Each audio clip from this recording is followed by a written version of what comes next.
বন্ধুসকল মোৰ নাম গোবিন্দ ৰাজখোৱা মই এষ্ট্ৰ বাস্তু এক্সপাৰ্ট নিউমেৰলজিষ্ট বন্ধুসকল আপোনালোকৰ সুবিধাৰ্থে মই চেনেলটোত বাস্তুৰ সম্পৰ্কে সংখ্যাতত্ত্বৰ সম্পৰ্কে জ্যোতিষৰ সম্পৰ্কে তাৰ লগতে তন্ত্ৰৰ বিভিন্ন প্ৰয়োগৰ ভিডিঅ'সমূহ ইয়াত আপলোড কৰি থাকোঁ গতিকে যদিহে আপোনালোকৰ মোৰ চেনেলৰ ভিডিঅ'সমূহ চাই ভাল লাগে অনুগ্ৰহ কৰি আপোনালোকে মোৰ চেনেলটো ছাবস্ক্ৰাইব কৰিব ভিডিঅ'সমূহ লাইক কৰিব কমেণ্ট কৰিব আৰু যিমান পাৰে শ্বেয়াৰ কৰিব বন্ধুসকল আজি মই আপোনালোকৰ লগত আন এক প্ৰকাৰৰ নক্সা বশীকৰণ প্ৰয়োগৰ সম্পৰ্কে ক'বলৈ আগবাঢ়িছোঁ বন্ধুসকল এইটো এটা অত্যন্ত শক্তিশালী বশীকৰণ প্ৰয়োগ বন্ধুসকল এই বশীকৰণ প্ৰয়োগ কেতিয়া কামত আহে যেতিয়া কোনো প্ৰেমিক প্ৰেমিকা যুগলৰ মাজত তৃতীয় ব্যক্তিৰ কাৰণে সংঘাত হয় ব্ৰেকআপ পৰ্যন্ত হৈ যায় যেতিয়া পতি পত্নীৰ মাজত সংঘাতে দেখা দিবলৈ লয় যেতিয়া ককাই ভাইৰ মাজত অমিলে দেখা দিবলৈ লয় বন্ধু বৰ্গৰ মাজত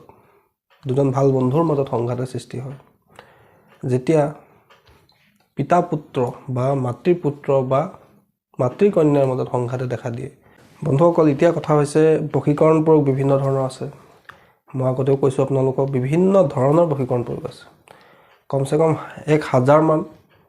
প্ৰকাৰৰ বশীকৰণ প্ৰয়োগ আছে মন্ত্ৰ আছে কিন্তু সকলোখিনি মন্ত্ৰ বা প্ৰয়োগ কৰাটো অকমান অসুবিধা কিয়নো তাৰ কাৰণে গুৰু দীক্ষাৰ প্ৰয়োজন হয় বিভিন্ন মন্ত্ৰ মুখস্থ থকাৰ প্ৰয়োজন থাকে কিন্তু আপোনালোকৰ সুবিধাৰ্থে মই কেৱল কিছুমান স্বয়ংসিদ্ধ প্ৰয়োগ যাক কৰিবৰ কাৰণে বৰ বিশেষ কষ্ট কৰিবলগীয়া নহয় যাক কেৱল আপোনালোকে সম্পূৰ্ণ পজিটিভ মন লৈ সম্পূৰ্ণ বিশ্বাস ৰাখি যদি কৰে নিশ্চয় ইয়াৰ পৰা সুফল লাভ হয় সেনেকুৱা ধৰণৰ প্ৰয়োগবিলাকে আপোনালোকক মই দি আছোঁ আজি যেটো প্ৰয়োগৰ সম্পৰ্কে মই ক'বলৈ আগবাঢ়িছোঁ এই প্ৰয়োগটো কৰিবৰ কাৰণে আমাক তিনটা বস্তুৰ প্ৰয়োজন হ'ব সেই তিনটা বস্তু হৈছে এটা হৈছে ভোজপাত যেটো গছৰ বাকলি হয় য'ত বিভিন্ন প্ৰকাৰৰ তান্ত্ৰিক প্ৰয়োগত ব্যৱহাৰ কৰা হয় এটা বহুতে প্ৰশ্ন কৰিব ভোজপাত ক'ত পায় ভোজপাত দেখিবলৈ কেনেকুৱা আপোনালোকে যদি আপোনাৰ ওচৰত কিবা পূজাৰ দোকান আছে আয়ুৰ্বেদিক ঔষধৰ দোকান আছে তাত গৈ আপুনি ভোজপাত বিচাৰিলে নিশ্চয় পাব এটুকুৰা ভোজপাত লাগিব এটা ৰঙা কলম লাগিব আৰু এটা কলা ৰঙৰ গুলি লাগিব অৰ্থাৎ বেজি গুলি য'ত কলা ৰঙৰ ফটা মেৰিয়াই থোৱা থাকে তেনেকুৱা এটা গুলি লাগিব আমাক পোনপ্ৰথমে আমি ভালকৈ স্নান কৰি লম পৰিষ্কাৰ কাপোৰ পিন্ধি ৰাতিপুৱাৰ সময়ত অৰ্থাৎ 9টা বজাৰ আগত এই প্ৰয়োগটো আমি কৰিব লাগিব এই প্ৰয়োগটো আমি কেনেকৈ কৰিব লাগিব প্ৰথমে আমি তিনিপট সামগ্ৰী গোটালো এটা কলা গুলি এটুকুৰা ভোজপাত আৰু এটা ৰঙা কলম তাৰ পিছত আমি ৰাতিপুৱা ভালকৈ স্নান কৰি পৰিষ্কাৰ পৰিচ্ছন্ন কাপোৰ পিন্ধি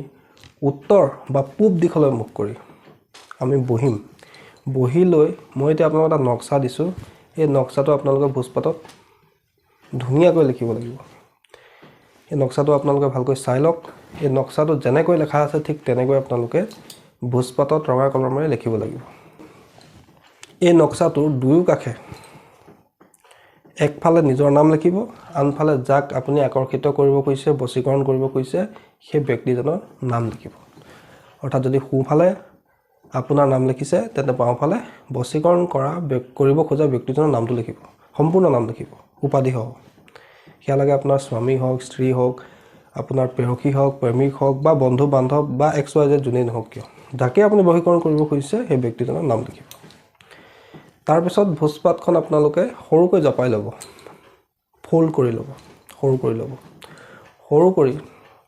কোলা ৰছীৰ যিখিনি সূতা আছে সেই সূতাখিনি সেই ভোজপাতৰ ওপৰত মেৰিয়াই 7টা গাঁঠি মাৰিব কেইটা গাঁঠি মাৰিব বন্ধুসকল 7টা 7টাতকৈ কম হ'লেও নহ'ব বেছি হ'লেও নহ'ব 7টা গাঁঠি মাৰিব মাৰি লৈ সেই ভোজপাতৰ টুকুৰাটো য'ত আপোনালোকে এই যন্ত্ৰটো লিখিছে দুয়ো কাষে এক চাইডে আপোনাৰ নাম আনফালে বশীকৰণ কৰিব খোজা ব্যক্তিজনৰ নাম লিখিছে সেই কাগজ টুকুৰা 7 দিনৰ কাৰণে আপুনি যাকেই পূজা কৰে তেওঁ চৰণত ৰাখি দিব আৰু মনে মনে প্ৰাৰ্থনা কৰিব যে হে প্ৰভু মই আমুকৰ কাৰণে এই প্ৰয়োগটো কৰিছোঁ গতিকে তুমি এই প্ৰয়োগত মোক সম্পূৰ্ণ সহায় কৰিবা 7 দিনৰ পিছত সেই যেটো আমি ভোজপাতত নক্সা লিখিছোঁ 7 দিনৰ পিছত মন্দিৰৰ পৰা যিজন ভগৱানৰ চৰণত আমি ৰাখিছোঁ 7 দিনৰ পিছত সেই নক্সাটো তাৰ পৰা তুলি আনি আমি নিজৰ পকেটতো এই নক্সা ৰাখি থব পাৰোঁ, নিজৰ গাৰ তলত ভৰাই ৰাখি থব পাৰোঁ, বা আমি কোনো আমাৰ ঘৰৰ পূব দিশত থকা যিকোনো ফলৰ গছ, আম গছ হওক, লিচু গছ হওক, কঁঠাল গছ হওক, তাত আমি ওপৰত ভালকৈ বান্ধি থব পাৰোঁ। এই তিনি ধৰণৰ প্ৰক্ৰিয়াৰ দ্বাৰা আমি প্ৰয়োগটো কৰিব পাৰোঁ। অৰ্থাৎ আমি জেপতো ৰাখিব পাৰোঁ, আমি নিজৰ গাৰ তলত ৰাখি থব পাৰোঁ, বা আমি আমাৰ ঘৰৰ পূব দিশত থকা যিকোনো গছ, মানে ফলৰ গছ হ'লে বেছি ভাল, ফলৰ গছত যদি আমি ওপৰত বান্ধি ৰাখোঁ, তেতিয়াও যিজন ব্যক্তিৰ হৈ আমি প্ৰয়োগটো কৰিম, সেই ব্যক্তিজন দূৰত যদি থাকে লগ পাবলৈ চেষ্টা কৰিব, কণ্টেক্ট কৰিবলৈ চেষ্টা কৰিব, আৰু যদি ওচৰত থাকে, লগত থাকে, তেন্তে সেই ব্যক্তিজন লাহে লাহে আপোনাৰ প্ৰতি আকৰ্ষিত হ'বলৈ ল'ব আৰু লাহে লাহে আপোনাৰ বশত আহিবলৈ ল'ব। বন্ধুসকল, এইটো এটা অত্যন্ত শক্তিশালী প্ৰয়োগ। কিন্তু বন্ধুসকল, এই প্ৰয়োগটো আপোনালোকে যেতিয়াই তেতিয়াই কৰিলে নহ'ব। এই প্ৰয়োগটো কেৱল শনি কিংবা মংগলবাৰ, অৰ্থাৎ কেৱল শনিবাৰ বা মংগলবাৰ কোনোবা এটা দিনতহে আপোনাক কৰিব পাৰিব। ৰাতিপুৱাৰ সময়ত সূৰ্য উদয় হোৱাৰ পিছৰ 9টা বজাৰ ভিতৰত এই প্ৰয়োগটো আপোনাক কৰি কমপ্লিট কৰিব লাগিব। কি কৰিব লাগিব? ভোজপাত ল'লে, সূতা ল'লে, এটা ৰঙা কলম ল'লে, নক্সাটো লিখিলে, দুই চাইডে আপোনাৰ নাম, বশীকৰণ কৰিব খোজা ব্যক্তিজনৰ নাম লিখিলে, সৰু কৰি জপাই ল'লে ভোজপাতখন, তাৰ ওপৰত কলা ৰছী 7টা গাঁঠি মাৰিলে, তাৰপিছত যাকেই পূজা কৰে তেওঁৰ চৰণত 7 দিনৰ কাৰণে ৰাখি দিব, আৰু লগে লগে প্ৰাৰ্থনা কৰিব যাতে এই ব্যক্তিজনৰ কাৰণে মই এইটো কাম কৰিছোঁ, যাতে তুমি মোক সহায় কৰা। তাৰপিছতে সেই ভোজপাতৰ টুকুৰাটো আপুনি নিজৰ পাৰ্চতো ৰাখি থ'ব পাৰে, জেপতো ৰাখি থ'ব পাৰে, বা নিজৰ গাৰ তলত ভৰাই ৰাখিব পাৰে, বা আপুনি আপোনাৰ ঘৰৰ পূব দিশত যিকোনো ফলৰ গছত ওলমাই ৰাখিব পাৰে। এনে কৰিলে যদি ব্যক্তিজন দূৰত থাকে, সেই ব্যক্তিজনে আপোনালৈ মনত পৰিব, আপোনাৰ লগত যোগাযোগ কৰিবলৈ চেষ্টা কৰিব, লগ কৰিবলৈ চেষ্টা কৰিব, আৰু যদি আপোনাৰ ওচৰ পাজৰে থাকে তেন্তে আপোনাৰ প্ৰতি আকৰ্ষিত হ'ব, আপোনাৰ বশীভূত হ'বলৈ ল'ব, আপোনাৰ কথা লাহে লাহে শুনিবলৈ ল'ব। কিন্তু বন্ধুসকল, এনে নহয় যে এইটো প্ৰয়োগ কৰা মাত্ৰকে দুদিনতে আপুনি ফল পাব। হয়তো কাৰোবাৰ 15 দিন লাগি যাব পাৰে, হয়তো কাৰোবাৰ 1 মাহৰ সময় লাগিব পাৰে। কিন্তু সম্পূৰ্ণ যদি মই যিদৰে কৈ গৈছোঁ সেইদৰে আপোনালোকে প্ৰয়োগ কৰে, সম্পূৰ্ণ বিশ্বাসৰ সৈতে কৰে, নিশ্চয় আপোনালোকে এই প্ৰয়োগৰ সুফল অতি সোনকালে নিজে দেখিবলৈ পাব। বন্ধুসকল, এইটো এটা শক্তিশালী আৰু পৰীক্ষিত প্ৰয়োগ। সেইকাৰণে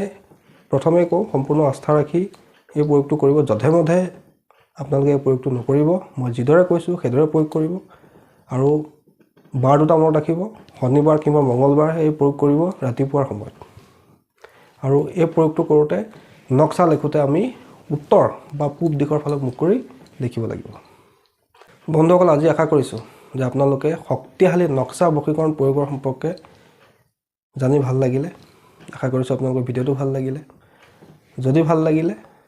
অনুগ্ৰহ কৰি ভিডিঅ'সমূহ লাইক কৰিব, কমেণ্ট কৰিব, আৰু মোৰ চেনেলটো ছাবস্ক্ৰাইব কৰিব। ধন্যবাদ।